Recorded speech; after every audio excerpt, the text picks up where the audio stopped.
दोस्तों ये है शिफलेरा का पौधा, ज्यादातर घर में इंडोर लगाया जाता है। अगर आप इंडोर घर में बोनसाई उगाना चाहते हैं तो ये पौधा सबसे सही रहेगा। तो इसको बोनसाई बनाना कैसे है, इस वीडियो में आपको पूरी जानकारी मिलेगी। और दोस्तों हम जानते हैं कि बोनसाई एक कला है, आर्ट है, एक लिविंग आर्ट है। और दोस्तों इसको हम बढ़ा सकते हैं और इसकी थोड़ी सी जानकारी आपको मैं दूंगा, जिससे कि आपको आगे अगर आप इन फ्यूचर में कभी भी बोनसाई बनाएंगे तो आपको इसमें आसानी में होगी। ये दोस्तों हमने शिफलेरा का बहुत बड़ा पौधा है जो कि लगभग 4-5 साल से इस गमले में लगा हुआ था और कस्टमर ने हमें ये कह के दे दिया कि इसको आप ले जाइए, ये हमारे काम का नहीं है और हम इसको बोनसाई बनाएंगे। इसके लिए हम सबसे नीचे से जो रूट बॉल है वो तोड़ना शुरू करते हैं, ताकि हमारी जो ये इस तरीके की टैप रूट होती हैं इनकी हमें ज़रूरत नहीं है, इन्हें हमें हटाना होगा। और जो फाइबर रूट होती हैं, जो बारीक जड़ें होती हैं, उनकी पौधे को ज़रूरत होती है वो खाना देने में और पौधे की ओवरऑल ग्रोथ में। फाइबर रूट का काम होता है, टैप रूट का काम सिर्फ सपोर्ट देने का होता है, जो कि बड़े पौधों में तो कामयाब होता है, लेकिन अगर हम बोनसाई बनाते हैं तो इस जड़ को निकालना ज़रूरी हो जाता है। तो इस तरीके से हम इसको खोदते हैं और खोद के निकाल लेते हैं।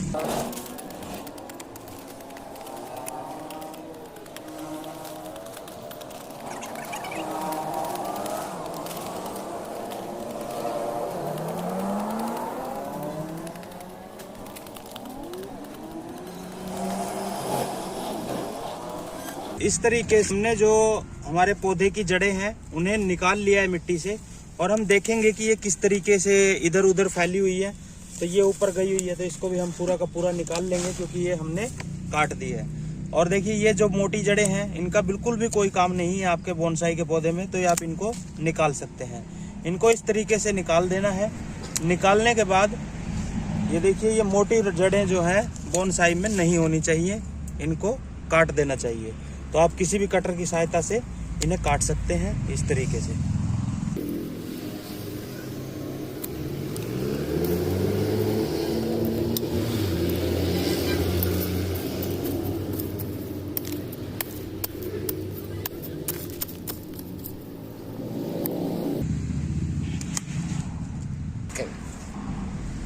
अब दोस्तों हमें ऊपर की तरफ जिसका नीचे का रूट बॉल जो हमने काट लिया है, मोटी मोटी जड़ें काट ली हैं, ये जो बारीक जड़ें हैं, और इसका आप रूट स्ट्रक्चर देखिए कितना अच्छा बना हुआ है। तो ये लगभग बोनसाई की श्रेणी में आ सकता है पौधा।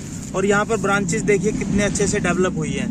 तो अभी हमें इसको काटना पड़ेगा, कहाँ से वो डिसाइड हम करते हैं। ये ऊपर तक काफी लंबा पौधा है, जो कि हम देखते हैं इसको नीचे की तरफ अगर हम देखते हुए आते हैं तो जहाँ पर हमें ब्रांचेस जो है वो ज़्यादा मिल रही होंगी वहाँ से हमें इसको कट करना पड़ेगा। तो ये हमें लास्ट ब्रांच जो है इसकी यहाँ मिली हुई है, तो हमें इसको यहाँ से कट करना पड़ेगा। एक ब्रांच जो है छोटी सी उधर भी डेवलप हो रही है, तो इसको हम इस तरीके से यहाँ से कट कर देंगे, क्योंकि हमने लगभग पौधे की 80% जड़ें जो हैं वो काट दी हैं, 80% जड़ें डैमेज कर दी हैं और 20% ही जड़ें बची हुई है। तो पौधे का हमें अनवांटेड ऊपर से लोड भी खत्म करना होगा, तभी हमारा पौधा जो है वो अच्छे से ग्रो कर पाएगा।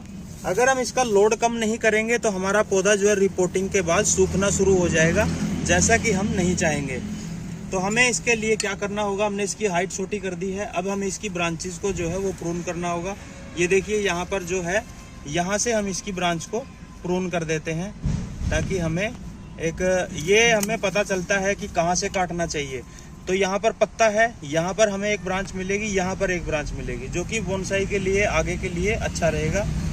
और दोस्तों ये वाली ब्रांच जो है ये भी साइड में काफ़ी लंबी ग्रो कर गई है, तो इसको भी हम यहाँ से काट देते हैं। तो इस तरीके से हमने इसकी जो है वो लगभग कटाई कर दी है। इससे ज़्यादा हम इसकी कटाई और क्या कर सकते हैं। इसकी एक बैक ब्रांच है, ये भी काफ़ी लंबी है, इसको भी छोटा करना चाहें तो कर सकते हैं। अदरवाइज आप इसको ऐसे ही ग्रो करना चाहें तो ऐसा ही सुंदर लगेगा। तो इस तरीके से हमने ये देखिए कितना अच्छा जो है इसकी लुक आ रही है। इसके ऊपर एरियल रूट्स भी हैं और इसके ऊपर देखिए ट्रंक लाइन और इसके ये ब्रांचेस, और कितना अच्छा बोनसाई इसका तैयार हो सकता है। अब दोस्तों जो हमने इसकी मिट्टी निकाली है उसको हम ऐड नहीं करेंगे, क्योंकि उसके अंदर न्यूट्रिशन काफ़ी ज़्यादा जो है वो ख़त्म हो चुका है। और अब हम इसके लिए नई मिट्टी ऐड करेंगे। नई मिट्टी के अंदर हमने वर्मी कंपोस्ट ऐड किया है, मिट्टी ऐड की है। कितना भाग, तो 4 भाग इसके अंदर मिट्टी के, 1 भाग इसके अंदर वर्मी कंपोस्ट का हमने मिक्स कर लिया है। इसके अंदर हमने थोड़ा सा फंगीसाइड पाउडर मिलाया है, ताकि पौधे को फंगस की बीमारी वगैरह ना लगे। तो ये मिट्टी हमने तैयार कर ली है। इसके अंदर हम स्पेशल कोई बोनसाई सोइल यूज नहीं करेंगे, क्योंकि हमें अपने बोनसाई को ट्रेनिंग में रखना है, अभी हमें ट्रेन करना है। अगर जब हम ट्रेनिंग प्रोसेस में पौधे को रखते हैं तो उसको नॉर्मल मिट्टी में नॉर्मल पौधे की तरह ग्रो किया जाता है, लेकिन गमले का साइज जो है वो इस तरीके से कम गहराई का होना चाहिए और ज्यादा चौड़ाई का होना चाहिए। ये मिट्टी का हो तो सबसे बढ़िया रहता है, और इसके नीचे एक छेद ड्रेनेज होल जरूर होना चाहिए। और उसको कवर करने के लिए इस तरीके से टूटे हुए मटके के टुकड़े को आप उल्टा करके रखिए, यानी कि इसका जो गहराई वाला भाग होता है वो नीचे की तरफ और जो ऊंचे वाला भाग होता है वो ऊपर की तरफ। इस तरीके से आपको ठिकरी लगानी है ताकि आपके पौधे की जड़ें कभी भी खराब ना हो। और दूसरी एक लेयर हम मिट्टी की डालने के बाद इसके अंदर हम सूखे हुए जो पत्ते होते हैं, इससे ड्रेनेज होल भी बढ़िया रहेगा। और जब तक पौधे की जड़ें इस तक पहुंचेंगी तब तक ये डिकम्पोज होके खाद का भी काम करेगा, जो कि बहुत बढ़िया रहता है। इस तरीके से एक सूखे पत्तों की लेयर, और उसके बाद फिर से हम इसके ऊपर मिट्टी की एक लेयर बिछा देंगे। लगभग आधा गमला हमारा जो है वो मिट्टी से और पत्तों से भर दिया है। इससे आपकी मिट्टी भी कम लगेगी, और जब तक पौधे की जड़ें नीचे जाएंगी तब तक ये खाद बन के भी तैयार हो जाएगा। तो इस तरीके से हमने आधे गमले को जो है मिट्टी से भर लिया है। इसको बोनसाई लगाने से पहले सबसे पहले हम बीच में से जो है थोड़ा सा ऊंचा रखेंगे, ताकि हम अपने पौधे को रख के सेट कर सकें। तो ये देखिए हमने कर दिया है, और इसकी जड़ों को हम इस तरीके से सेट करते हैं। लेकिन उससे पहले जो ये लंबी लंबी जड़ें हैं इस तरीके की, तो उन्हें काटना भी जरूरी होता है।